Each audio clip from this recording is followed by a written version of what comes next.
ganda ng color. In fairness ang lakas makasosyal. Hello mga bakla, let's try this Owen James. Owen James Nude Sensation Essence Lip Gloss. This is in the shade 03.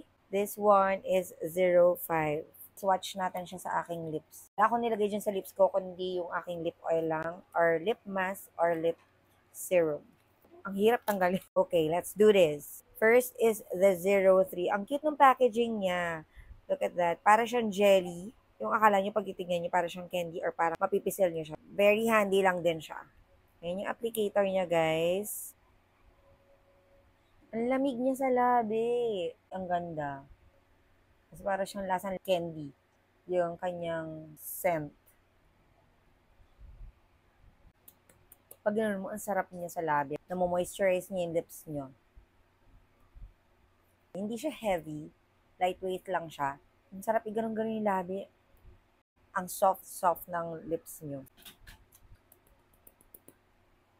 Ang bango pa. Alam mo yung sarap kainin. Again, this is in the shade 03. Ganda. Next naman mga bakla is itong 05. Yan siya guys. Let's try. Ang ganda ng color.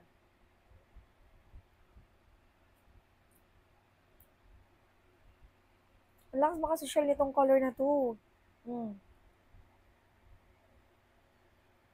Ay, ang ganda. Pak. Ang healthy looking ng lips mo dyan, mga mare. Oh. Ang ganda ng pagka-red niya. Para siyang mauve. Sa personal, mauve siya. Dito kasi parang medyo nag-red.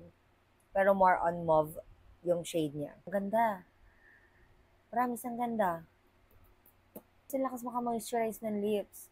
Kissable lips ka talaga. Tapos, ang lambot ng labi mo pag in-apply mo siya.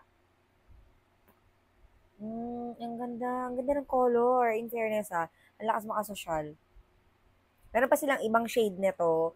Kaya lang, ito lang yung shade na kinuha ko. Ano ka dyan? Char. Naluloka na naman. So, ayan yung shade niya. 03 at saka 05.